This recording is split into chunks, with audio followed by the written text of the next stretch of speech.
welcome back to this channel. I am the Spell Singer, and this is my ongoing review of the Fighting Fantasy Gamebook series. And this review is going to bring you a quick look at this book title and number, and then I'll read the blurb to you, check out the plot, look at those game mechanics and adventure sheet, and then I will run the artwork through this video and talk about that, and then go through some of my own likes and dislikes, check out any fun facts that I may have found, look at the errors if there are any, and then finish on a summary and score out of 10. But before I get into that, I just want to say a quick thank you to 5 random subscribers, just to show a bit of appreciation. So Guy Murray, Trevor Gent, Samkin Game, Declan Buckley, and Snow Kitten. Welcome, thank you. So this is book 30, this is Chasms of Malice, and this was written by Luke Sharp. So this is the second book by Mr. Sharp, and it was published in 1987. Now the cover here was by Les Edwards. Good old Les has given us another great cover, a very fiery, very kind of eye-catching cover, but the internal artwork was by Russ Nicholson. So Russ Nicholson is back, giving us all that internal illustrations of goodness. Right, let me read the blurb to you. So from my copy, I've got here, this great seal of Gorak has been broken and the true shield is gone. The Malice of Orghuz has been unleashed. As a direct descendant of Tancred the Magnificent, it's up to you, a simple assistant in the underkitchens, to undertake the awesome quest for the shield. With the shining sword in hand and the cat goddess Tabasha the Bazouk at your side, you must enter the Chasms of Malice to seek out and destroy the evil Orghuz. Right, so yeah, that's the blurb.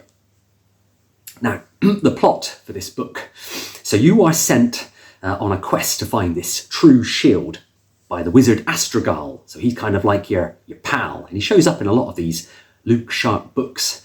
And you're given the aid by this cat. So they give you this cat to take along with you, Tabasha the Bazouk.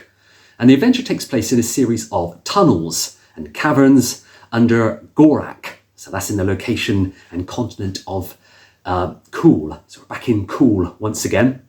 And in addition to all this, the 7 Kodam have to be killed. So these 7 bad guys, these 7 villains, so they have to be destroyed as well. And they all live in this chasm.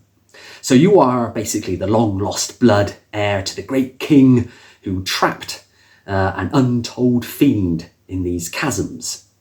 And the seal to these chasms has been broken. Yeah? So the great shield that defends it has been stolen, and it's your job, obviously, to enter the chasms and defeat all those within.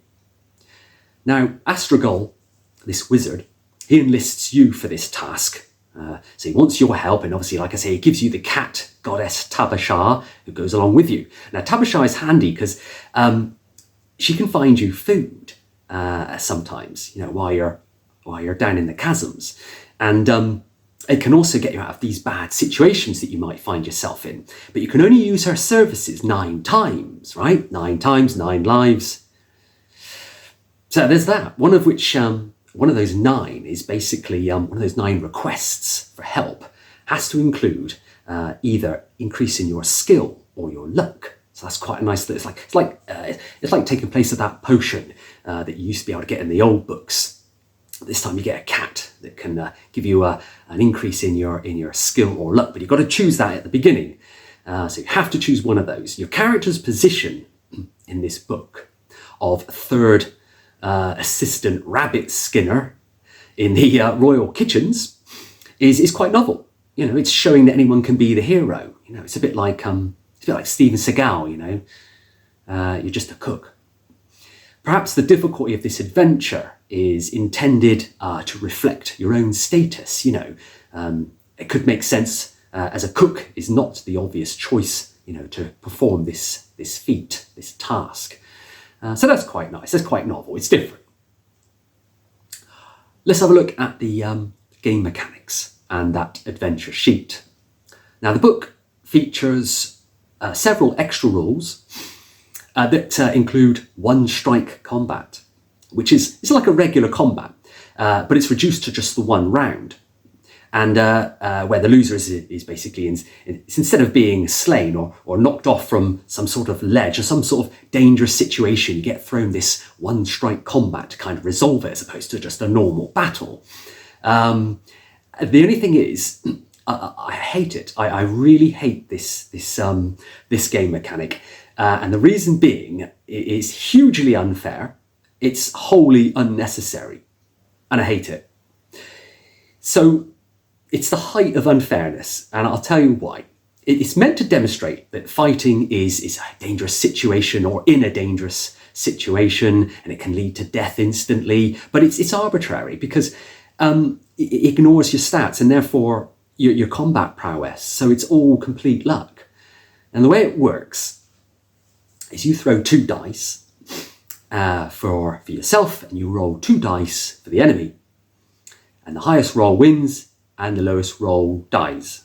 So, for example, you could be 2 hours into reading this book, and you get hit by one of these one strike combats, and if you roll less, it's out. It's over.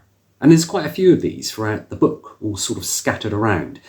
I hate it. I'm not a big fan of it at all. But yeah, if that wasn't hard enough, there are some combats where throwing certain doubles will also lead to death, just in the middle of a combat. So yeah, it's not good. I'm not going to lie to you. It did spoil the book a little bit for me.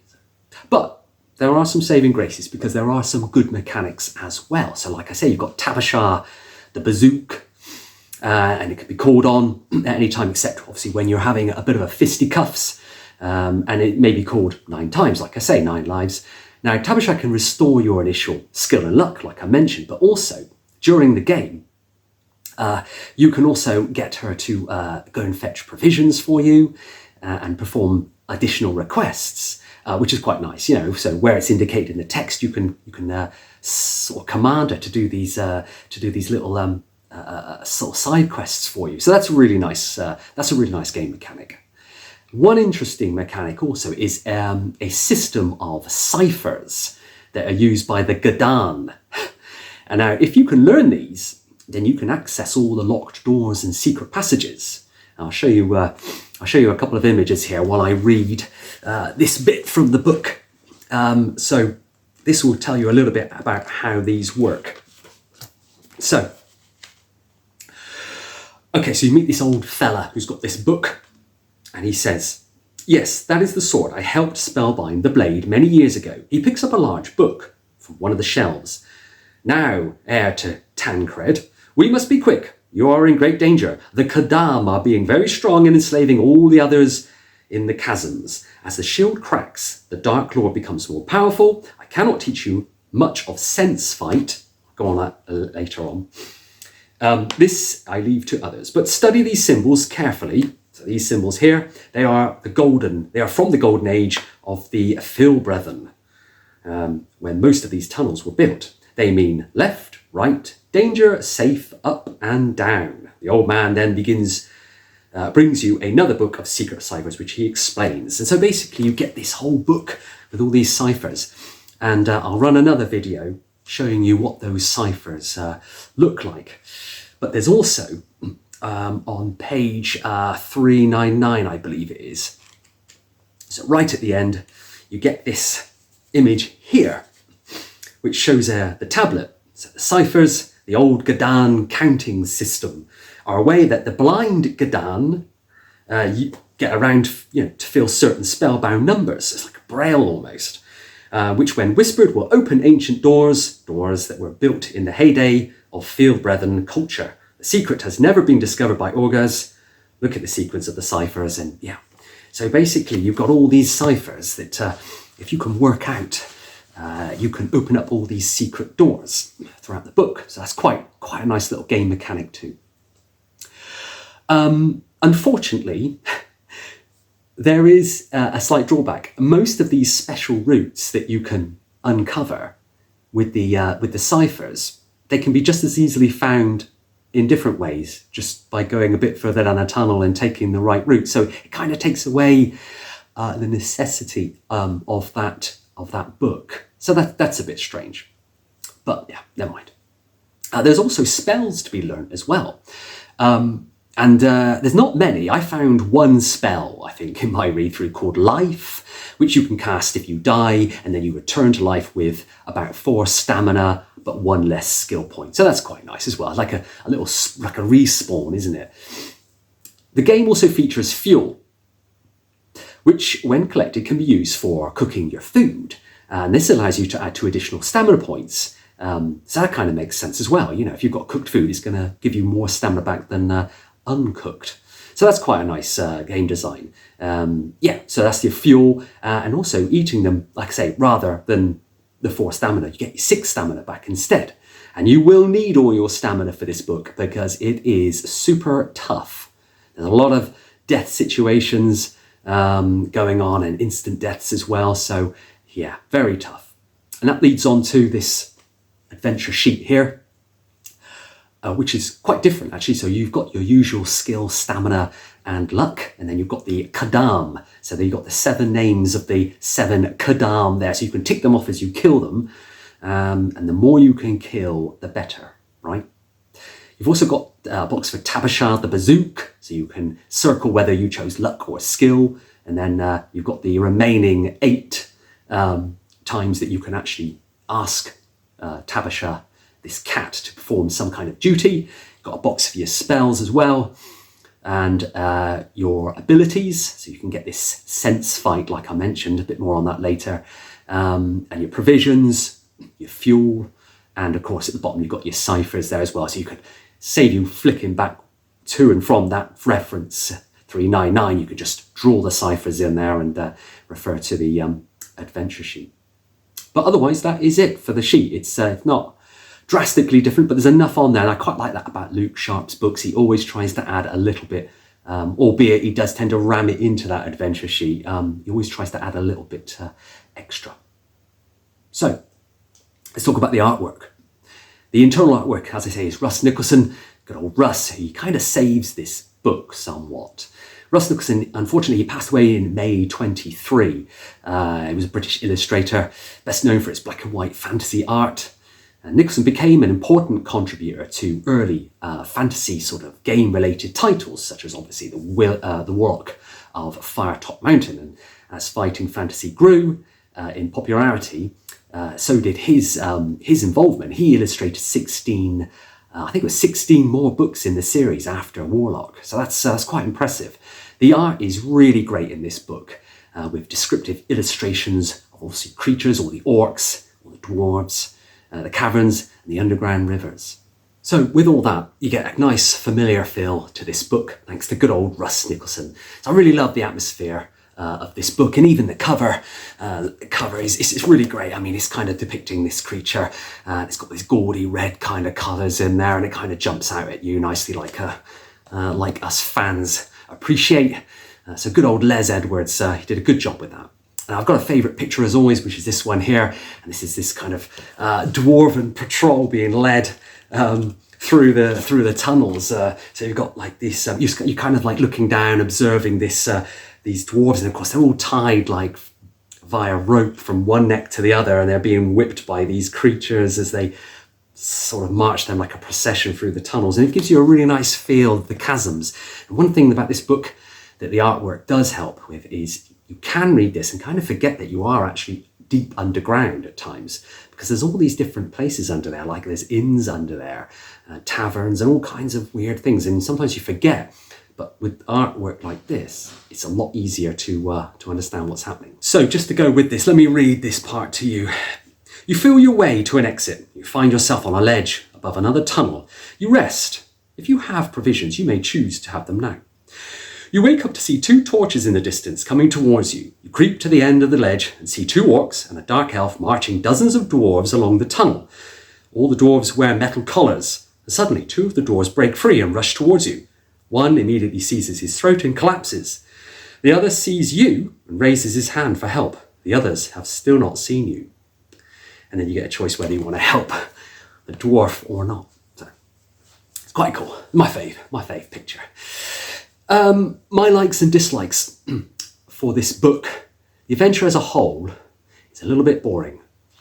It's a bit dull, with a relentless kind of catalogue of instant deaths and a kind of 50-50 on those death dice rolls from that infamous game mechanic one strike combat. So yeah, that's a bit of a shame. My main dislike, however, is the design flaws and that unfairness that I get from this book. There are too many kind of labyrinthian path networks. Most paths sort of interlink, which makes mapping a real nightmare. And although it is open world to begin with, it's just, I don't know, I find it trying to map this, it really crosses over really hard to kind of make sense of. So it's almost one of these books that mapping is not as important as it is with some of the other books. But yeah, many of the wrong paths are kind of very brief routes to a point just beyond the correct path. So that's kind of strange. It's kind of tough to get back on track. Another dislike with Luke Sharp is he can be very sketchy when describing the chasms. Like I mentioned, you can easily forget that you're actually underground. Like a couple of times, I just completely forgot. So yeah, there's very little impression of the chasms in the narrative that you are in, and it doesn't improve as you sort of progress either. So there's also some really weird, wasted paragraphs. Now we see this sometimes in these books. Let me give you an example. Okay, so reference 341 says turn to 160. That's it. Reference 342, turn to 38. Reference 343, turn to 171. I mean, reference 349, turn to 160. It's kind of like, you get 400 references. 50 of those are instant deaths in this book. So surely you can't waste the references, right? Anyway, one thing I do like about this book, about Sharp's book, is how open world it is. Like I mentioned, it starts off quite open world. That's always a good thing, but it also makes mapping really tough. There are multiple paths to victory in this adventure. So yeah, return to this book to try and finish and discover all the paths that you never got the first time around. That's quite high. That's always a good thing. But that's about it. So fun facts for this entry. Interestingly, on the spine of this book, there was no Puffin Books Puffin symbol. It's just not there. I don't know why. Who cares? The only, I think it only occurred on one other book, and I think that was Temple of Terror, where they left the Puffin symbol off. But yeah. This book marks the first appearance of the wizard Astragol, who is a reoccurring character in a lot of Luke Sharp's books, and he returns again in Daggers of Darkness and the Fangs of Fury, which we will get onto as soon as I can. Now, there's a couple of errors in this book as well.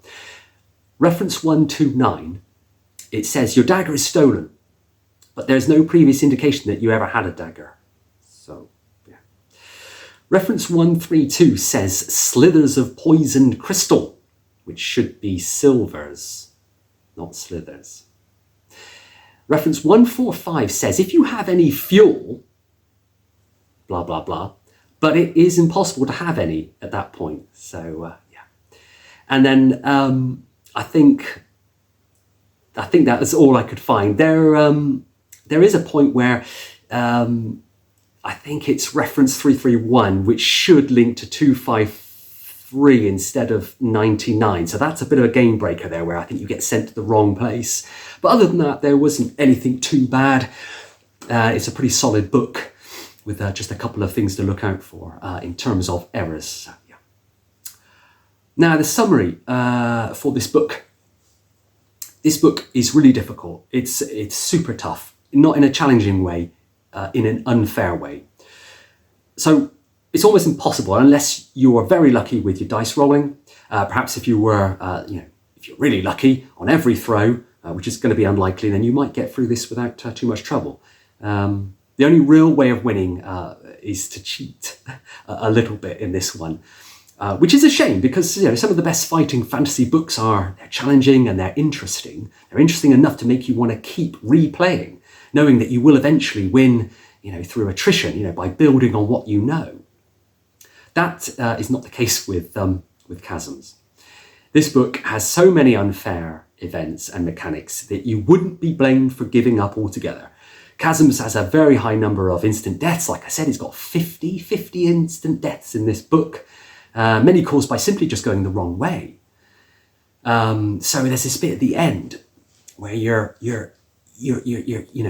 close. You're close to the villain, and you get to this place where it's like a little labyrinth, and your choices will be: do you want to go left, straight, or right? Now, if you choose one route, only one of those routes is correct. The other two is instant death. So you'll go safe. I'll go straight. You go straight, and the next reference will be you're in another part of the dungeon, and you've got a left, straight ahead, right choice. And it goes on like that again and again for maybe, 20 references. So every time you get to one of these three options, two of them are instant deaths. There are quite a lot of luck testing situations as well, most of which lead to death as well if you fail it. As there's a lot of those. So you will end up with a luck of 0 before long. There's not many chances to sort of replenish it. This book can be really relentless and a little bit boring as well. There are a few interesting encounters. And the underground people called the Gadan, these sense warriors, they're quite different. So that's quite nice. There's a little bit of effort's gone into sort of making the characters a little bit different. Here you can learn like that sense fight skill I mentioned earlier, allowing you to sort of see and fight in the dark, making you sort of more combat aware. You're slightly easier to fight in the darkness, and you don't have to do that -2 skill, which you tend to be forced into if you don't have sense fight or if you've not learned this technique. So that's good. However, it's barely used in the adventure, which is a shame. You're going to include a mechanic like that. You kind of want to use it. And that, again, I find with a lot of Luke Sharp's books is he crams all these mechanics and ideas in and he barely uses them. Concerning encounters, the bulk of creatures have like a stamina of 10 plus. So they've got quite a lot of stamina. So they are fairly tough to beat. The concept of the Kadam is a bit odd as well. There are these 7 fanatical villains working for Orghuz, and you need to mark off any that you kill along the way on your venture sheet. So if you miss these, it will result in fighting Orghuz, the boss, once for every living Kadam that there is remaining. So that makes a tough end battle even tougher. Now, Orghuz himself is barely described. He doesn't have much backstory, and if you can defeat him, then you are faced with another potential sort of fail situation where you must guess which person out of 5 possible traitors in this picture here is the traitor. So using your clues that you've gained so far through this book, you've got to kind of try and point the finger at the traitor. So it's a good little technique, but it's just another possibility of dying right at the end. Overall, this is one of the weaker books, I would say, in the series. It kind of lacks interesting gameplay, and the fact that it's so tough, leaving little motivation to try and beat it. Luke Sharp also wrote Star Strider. So remember, we reviewed Star Strider, that sci-fi one, which was quite easy. So perhaps Sharp decided to make something a bit tougher. Maybe dish out some revenge to us fans who complained that Star Strider was too easy. Now, I don't mean to bash Luke Sharp, but these first 2 books, they're not up to much. So let's see what his next 2 books are like when we eventually get round. Hopefully there'll be a bit of improvement. But if you sum all that up, I think I would probably give Chasms of Malice a 5 out of 10. Yeah, 5 out of 10. Right, that's my review for Chasms. I hope you liked it. If you did, give it a little thumbs up, maybe give it a comment, tell me your thoughts on how you found this book, whether you found it super tough or whether you liked it. I mean, it is one of his stronger books. It's just really tough to beat. And if you can think of someone who might want to show a bit of interest in this channel, then yeah, share it out. It'd be really great to sort of get this out there. And I wanted to say something about something I wanted to do, something new. I wanted to read one of my own game books. I wrote a few way back and I haven't done anything with them. So I thought that it might be good to sort of read them on this channel and get some feedback and some comments from you good people, and let me know what your thoughts are so I can make a decision on what on earth I'm going to do with them. I've got 3, so I thought if I do a little promo video and send it into this channel in a couple of days, just so you can see what it's all about. It's called Death on Moonbase 1.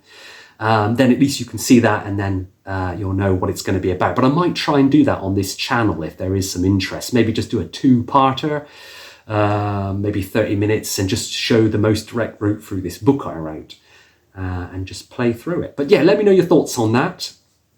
And I will review book 31 next, which is Battle Blade Warrior. So catch you in that review. Take care.